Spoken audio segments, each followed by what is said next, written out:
On va pouvoir commencer. Merci pour votre patience. On va finir ce cycle de conférences ensemble ce soir. Donc, vous pouvez lire sur l'intelligence artificielle et la justice. Et on se posera in fine la question de est-ce qu'un juge peut être un robot ou inversement, est-ce qu'un robot peut juger dans un tribunal? Pour commencer, il faut déjà se poser 2-3 petites questions d'introduction. Qu'est-ce qu'on entend par intelligence artificielle et quelles sont ses capacités aujourd'hui? On va le faire de manière rapidement. On entend par intelligence artificielle tous les comportements, on va dire, humains rattachés à la machine. On a principalement l'apprentissage, le raisonnement, la prise de décision. Voilà, pour faire simple, ces 3 pans-là. L'intelligence artificielle, elle va faire ses apprentissages à partir de bases de données. Ces bases de données, il faudra les remplir, d'accord? Et ça, on va le voir dans le développement appliqué à la justice. L'apprentissage, essentiellement par les bases de données, alors qu'un être humain, vous apprenez par le mimétisme, par l'instruction, etc. D'accord? Donc, l'intelligence artificielle, au-delà de ces bases de données, elle a des capacités aujourd'hui avec ces bases de données. J'en ai répertorié quelques-unes. On a principalement la génération de texte. On peut avoir les chatbox type ChatGPT, etc. On a également l'analyse statistique qui est utilisée en économie, macroéconomie. L'INSEE, beaucoup, utilise l'intelligence artificielle pour avoir des projections statistiques, démographiques, etc.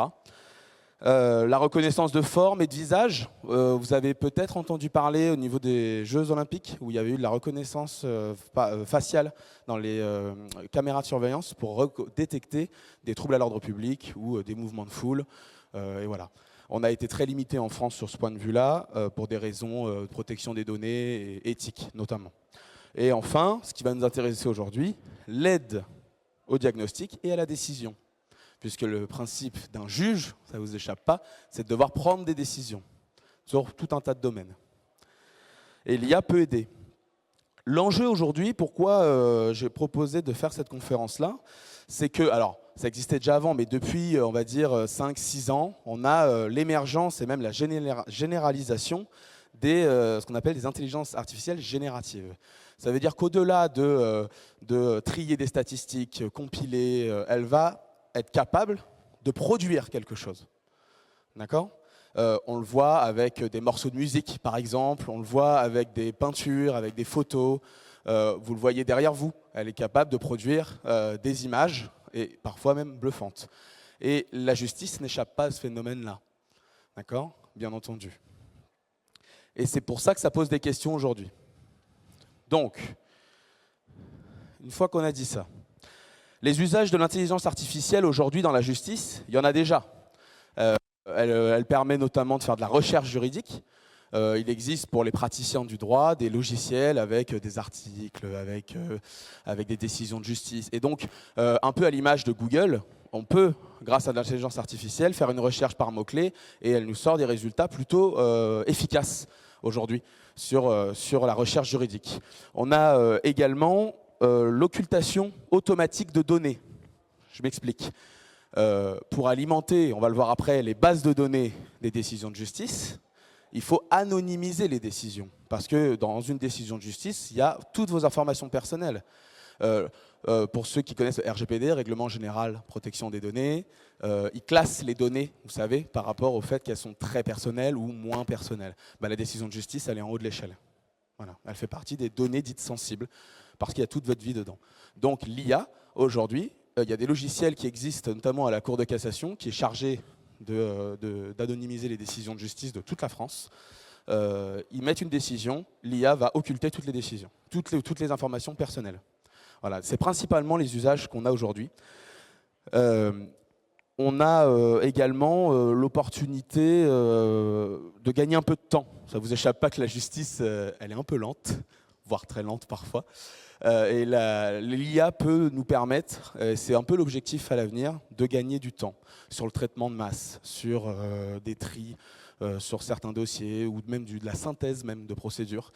C'est pas encore tout à fait au point, mais c'est à l'étude, et on l'utilise quand même certaines fois. Je ne sais pas si vous avez déjà entendu parler sur les enquêtes de police Parfois, on entend tiens, la gendarmerie a fait un lien entre deux affaires grâce à un logiciel. Bah, c'est de l'intelligence artificielle qui fait ça. Ça s'appelle Anacrim. Et donc, ce logiciel-là, il rentre des informations en fait sur telle enquête et elle va faire des regroupements comme ça. Et c'est comme ça qu'aujourd'hui, on arrive à retrouver en fait des liens entre des affaires qui ont 50 ans d'écart parfois. Voilà. Et donc, on arrive aujourd'hui dans les pôles cold case, donc les affaires non résolues, à trouver peut-être une piste de sortie. Bon, l'affaire du petit Grégory, c'est pas encore. L'IA n'a pas réussi. Donc, évidemment, une fois qu'on a dit ça, il y a des difficultés pratiques avec l'intelligence artificielle dans la justice. Il y en a principalement deux. Alors, est-ce qu'il y en a qui ont une petite idée? Il y en a deux principales. Oui. La confiance dans la décision. Alors, ça, oui et non, parce qu'aujourd'hui, on n'a pas de décision produite par l'IA, en France en tout cas. Donc aujourd'hui, sur l'état actuel de l'intelligence artificielle, on a deux principales problématiques. La légalité, c'est-à-dire?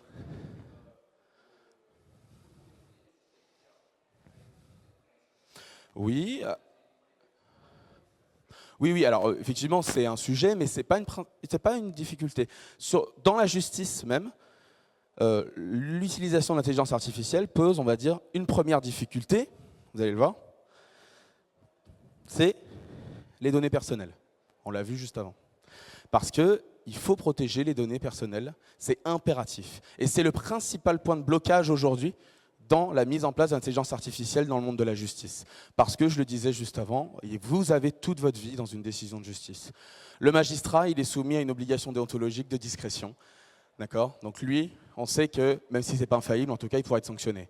Mais une IA, elle est soumise au piratage, elle est soumise à tout ça. Voilà. Et donc, comment on traite ces données-là? Et ça pose beaucoup de questions, oui. Oui, mais l'être humain ne peut pas faire autrement. Alors que l'IA, on n'est pas obligé de le mettre en place, en tout cas dans l'état actuel. Aujourd'hui, on n'a pas le choix. Il faut bien qu'il y ait des êtres humains qui prennent ce genre de décision. Mais avant d'aller vraiment s'engouffrer dans l'intelligence artificielle judiciaire, il faut se poser toutes ces questions-là. D'ailleurs, je le disais dans ma conférence d'hier, il y a l'Union européenne qui met en place tout un arsenal législatif. Ça a été adopté l'année dernière, en 2024. Ça s'appelle le AI Act. Et il va rentrer en application pour partie cette année et pour une autre partie l'année prochaine. Il aura pour principale mission, ce texte, de réguler justement l'utilisation des données personnelles en classant parmi les données les plus sensibles, il refait des distinctions.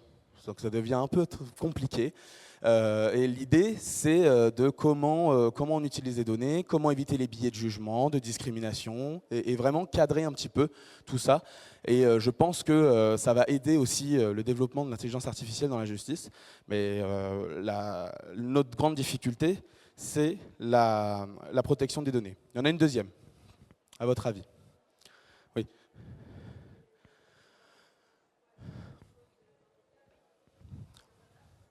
Alors, l'adaptabilité de la décision de justice, ouais. Mais qu'est-ce qu'on a dit tout à l'heure? Pour qu'une IA fonctionne, elle a besoin de quoi? Il faut des données, exactement. Et les données, c'est quoi, à votre avis, pour une IA judiciaire? Les décisions de justice. Et donc, j'en viens à ma question, à votre avis. Combien de décisions de justice sont rendues par an, toutes décisions confondues? Comment? Non, un procès verbal n'est pas une décision de justice. Une décision de justice, c'est un jugement ou une ordonnance rendue par un juge ou un tribunal. Voilà. Mais dans tous les domaines, là, la question, c'est-à-dire civil, pénal, administratif. À votre avis, est-ce qu'il y en a qui ont des propositions? 3 millions, quoi d'autre? 1 500 000 1 500 000. Bon, on va voir. On va voir. Donc c'est 3 millions de décisions de justice qui sont rendues chaque année par les juges en France. Donc ça fait quand même beaucoup de données à traiter, énormément. Et c'est tout un enjeu pour le ministère de la Justice. Aujourd'hui, on est dans un mouvement qui s'appelle l'open data des décisions de justice. Et donc peut-être que vous ne le savez pas, mais que je vais vous l'apprendre. Vous avez tous ici accès aux décisions de justice anonymisées sur le site de la Cour de cassation qui s'appelle Jurinet. Voilà, notez-le. Et vous pouvez chercher par mots-clés, par juridiction, par date, voilà, des décisions rendues dans absolument toutes les matières. Je crois qu'il y a quelques matières qui échappent encore parce que, vu la masse, il a fallu qu'on établisse un calendrier. Donc ça a commencé en 2017. Il me semble, si je ne dis pas de bêtises, que les décisions administratives et civiles sont déjà disponibles, les décisions pénales vont arriver. Voilà. Mais il y a une masse considérable et donc le législateur a donné pour mission à la Cour de cassation, qui est la plus haute juridiction judiciaire, donc pour le pénal et pour le civil, ou au Conseil d'État pour tout ce qui est administratif, de gérer cette anonymisation. Donc c'est tout centralisé à Paris, et eux, ils doivent anonymiser toutes ces décisions, les mettre à disposition. Voilà. Et c'est de l'open data. Et après, on a des éditeurs juridiques qui vont, ou des fournisseurs spécialisés qui vont, eux, faire des bases de données, de recherche avec des outils d'intelligence artificielle avec ces données-là. Mais donc, les deux principaux enjeux, ce sont ceux-là. La protection des données et constituer la base de données. Et c'est un travail assez colossal. D'ailleurs, c'est retardé un petit peu d'année en année parce qu'on n'arrive pas à tenir le rythme. Parce qu'on a 3 millions de décisions par an. Donc, une fois qu'on a dit ça, on a vu donc, où en était la justice avec l'intelligence artificielle. Donc elle l'utilise et elle a des outils qui vont arriver. Mais demain, on pourrait imaginer d'autres usages de l'intelligence artificielle. Alors il y a des usages qui sont déjà en projet par le ministère de la Justice. Je le disais tout à l'heure, c'est notamment pour avoir un gain de temps. Il est prévu un logiciel en interne du ministère qui va permettre de synthétiser des dossiers, de faire des regroupements aussi de dossiers.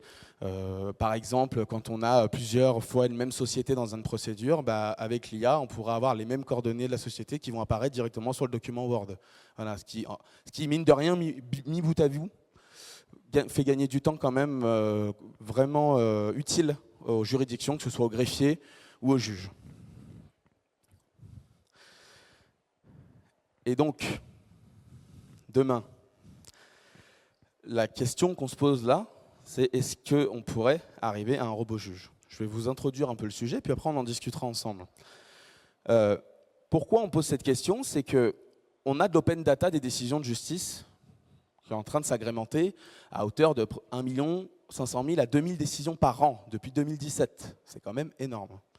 Sachant qu'en 2017, ils ont remonté 10 ans en arrière. Donc on a quand même une sacrée base de données. Et puisque j'ai dit que c'était de l'open data, on a des éditeurs juridiques qui, eux, développent des outils qui permettent de faire de la recherche avec de l'intelligence artificielle. Et on a un phénomène qui se développe aujourd'hui qui s'appelle la justice prédictive. La justice prédictive, c'est la faculté pour notamment une intelligence artificielle générative de pouvoir nous dire quelle est la probabilité de gagner son procès. Il y a un concept qui existe de manière judiciaire, c'est ce qu'on appelle l'aléa judiciaire, en fait, tout simplement. C'est que la loi, des fois, est claire, donc là, la décision, on peut l'anticiper. Je veux dire, tu as tué quelqu'un, tu sais que tu vas aller en prison, hein, sauf erreur, mais bon, ça, voilà. Mais il y a d'autres situations où la loi laisse délibérément le choix au juge de prendre la décision.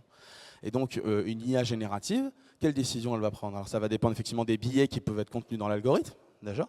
Alors, ça ne veut pas dire qu'un juge humain est exempt de tout biais, mais il y a un principe quand on juge, quand on est humain, c'est qu'il y a la collégialité.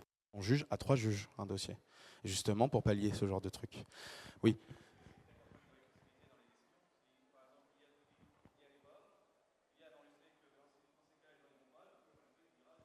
Exactement. Donc, et on peut prendre l'IA dans son propre piège de l'apprentissage. Voilà. Et c'est exactement l'autre phénomène que je voulais avancer, c'est qu'il existe, alors pas en France, mais un principe qui existe en droit judiciaire, c'est le principe du précédent. On entend beaucoup dans les séries américaines, il y a eu un précédent. Et donc ça force le juge à juger pareil. Mais en France, ça n'existe pas. Alors, si le juge n'est pas trop bête et qu'il voit que la décision qui a été rendue, elle est pas mal, il va s'en inspirer. Mais il n'est pas obligé de s'en inspirer. Alors que l'IA va typiquement faire ça. Elle va dire 80% des cas, c'est comme ça, alors je vais faire comme ça. Et donc on peut arriver sur d'autres problématiques qui sont est-ce que le juge va vérifier la décision qui est sortie du logiciel d'IA ou est-ce qu'il va se contenter de l'appliquer? Et si même au début, si on permet ça en France, on est très vigilant, qui nous dit que d'ici à l'horizon 5-10 ans, c'est pas ce qui va se passer. Et vous voyez bien donc toutes les applications, toutes les implications de devoir mettre l'IA dans le judiciaire, c'est qu'on est dépendant de la base de données existante. Et effectivement, Hugo, tu le disais, le jugement de divorce, c'est un bon exemple. Mais imaginons une procédure où on doit indemniser des préjudices. Vous demandez un préjudice moral au juge, pour X ou Y raison. Le préjudice moral, la loi ne nous dit pas comment on le calcule. C'est le juge qui le fait. Et la loi dit même que le juge n'a même pas besoin de justifier sa décision. Donc comment fait l'IA pour faire ça? Elle va assimiler des faits à la fin du jugement qui dit bon, bah, je te donne 8 000 € de préjudice moral, donc elle va essayer d'en tirer des conséquences. Sauf qu'en fait, c'est pas possible. Parce que là, la loi, elle permet au juge de tirer en fait de l'humanité. C'est-à-dire que quelqu'un qui perd un enfant sur un même genre de fait sera peut-être plus indemnisé pour le préjudice moral que quelqu'un qui perdrait un oncle. On est d'accord, on n'est pas d'accord, mais c'est à peu près ce qui se passe en pratique. Mais l'IA va peut-être pas donner la même raison, la même solution. L'IA, elle a des difficultés, mais l'humain, bien sûr qu'il en a. Bien sûr qu'il en a. Mais tout l'enjeu est de savoir si l'IA peut être juge. Alors, moi, je pense personnellement qu'il ne faut pas. Ça peut être un outil. Hein. Justement, j'en viens à des exemples. En France, l'IA ne peut pas être juge. Voilà, déjà, ça règle le problème. Mais il y a des pays où c'est le cas. En Chine, depuis 2017, il existe un cybertribunal qui juge tout seul toutes les procédures, tous les litiges qui ont en lien avec Internet. Que ce soit un colis pas livré, des trucs comme ça, d'accord, ou de l'injure en ligne. C'est un cybertribunal qui rend la décision. Aucun juge ne regarde ce qui se passe. Rien. Alors c'est la Chine. Bon, mais en tout cas, ça existe. Donc ça ne veut pas dire que ça ne nous arrivera pas à un moment. On a en Europe, donc un peu moins éloigné que nous, en Estonie, depuis 2019, tous les litiges inférieurs à 7 000 €, d'accord, sont jugés par l'intelligence artificielle, sans regard humain. On peut faire appel, et dans ce cas, c'est un humain qui va regarder, mais quoi qu'il en soit, tous les litiges de moins de 7 000 €, donc les moins importants d'un point de vue judiciaire, sont jugés par l'intelligence artificielle. Donc ça existe. Donc ce que je veux vous dire, c'est que c'est pas une question totalement illusoire de penser que ça pourrait peut-être nous arriver. Moi, je pense que ce n'est pas une bonne chose. Et effectivement, je pense que c'est un outil d'intelligence artificielle pour améliorer le traitement judiciaire. Et c'est pour l'instant la voie que prend le ministère de la Justice en France. Quoi qu'il en soit, aujourd'hui en France, on n'en est pas à avoir une IA. Par contre, on est beaucoup sur la justice prédictive, pour le moment, qui pose elle-même des questions. On l'a vu, la probabilité elle-même peut poser des questions parce qu'elle ignore l'aléa judiciaire et puis elle peut décourager des gens d'aller en justice. Le droit à l'accès à un juge est un droit fondamental. Donc, quelle est la légitimité d'une intelligence artificielle de vous dire bah, tu vas perdre? C'est peut-être vrai, hein, mais... Exactement, j'allais y venir. Et inversement, donner de faux espoirs. De dire, ah bah, tu as 100% de chance de gagner. Mais il n'y a jamais de 100%, puisqu'on a l'aléa judiciaire. Oui. Non, voilà, on est d'accord. Le juge n'est pas tenu par cette information. Mais là, on est sur l'étape avant le juge. Comment le justiciable que vous êtes et que je suis interprète la solution donnée par l'intelligence artificielle. Parce que même des avocats pourraient se laisser avoir en se disant oula, moi il y a trop de risques que j'y aille, j'ai pas envie de perdre. Et ça rentre aussi dans d'autres sujets, c'est à savoir qu'il y a des avocats qui se font noter sur leur victoire. Et ouais, donc s'ils commencent à être dépendants d'outils, d'intelligence artificielle avec toutes les limites sur les bases de données, l'apprentissage qu'on a vu préalablement, ça soulève encore des questions. Et aujourd'hui, pour autant, la justice prédictive, c'est une problématique existante.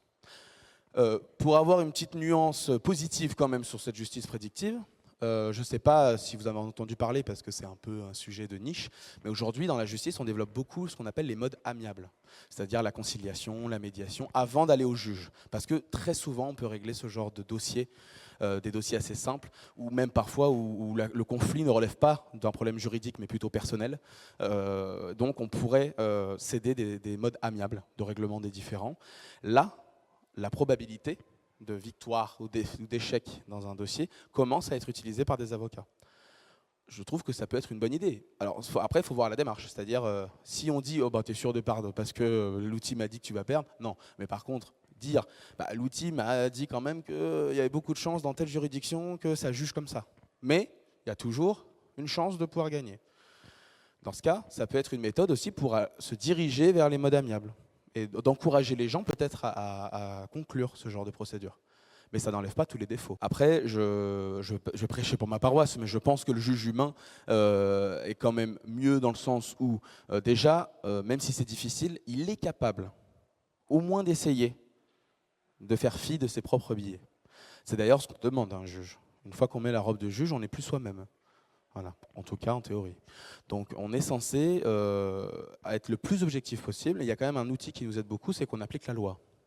Et la loi, elle, pour le coup, on va dire au moins sur l'écriture, elle est objective. Elle pose une règle, on est d'accord, on n'est pas d'accord, mais la règle, elle est posée.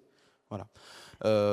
Et donc, dans ce mouvement-là, quand un juge prend une décision, bah, la règle de droit, il va l'appliquer. Après, la marge d'appréciation, effectivement, elle va se jouer sur des questions de montant, notamment, hein, pas que, mais sur des questions de montant, d'indemnisation, ou en cas de non-respect d'un contrat, ou de dommages, de préjudice.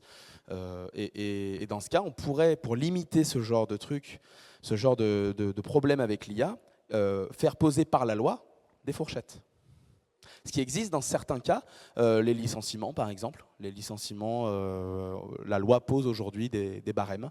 Dans d'autres pays, en Italie je crois, en Espagne si je ne dis pas de bêtises, le juge est limité aussi dans l'indemnisation du dommage corporel.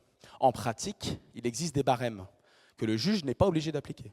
Voilà. Pour l'avoir vu en pratique, il y a des barèmes, les avocats nous font des demandes dans ces barèmes en nous disant le barème de la Cour d'appel de Paris, mais le juge n'est pas obligé de le suivre. Ce n'est pas une règle qui est posée. Alors, pourquoi pas arriver à faire un algorithme qui reproduit le raisonnement judiciaire, qui est une méthodologie un peu particulière. Dans ce cas, pourquoi pas. Mais aujourd'hui, les quelques IA génératives qui arrivent à prendre des décisions de justice, on sait qu'elles sont prises sur telle base de données, mais on n'a pas du tout la justification de l'IA. Et ça peut poser des difficultés, parce qu'on se dit, mais pourquoi elle prend cette décision si elle m'est défavorable, j'aimerais savoir pourquoi. Et comment on juge si nous-mêmes, si on a intérêt à faire appel, si on n'est pas au courant de l'argumentaire? Vous voyez ce que je veux dire? Donc cette question de l'explicabilité décisionnelle de l'intelligence artificielle, elle est centrale également. Quoi qu'il en soit, il ne faut jamais oublier, à titre de conclusion, c'est ce que je vais vous dire, que le véritable travail du juge, c'est d'appliquer la règle de droit aux faits. Et c'est ce mécanisme-là, ce raisonnement-là, qui est l'essence même de notre raisonnement humain. C'est comment j'applique le droit à des faits qu'on me donne et de manière, on va dire, juste, mais au moins légale et dans la marge de manœuvre qu'on me donne.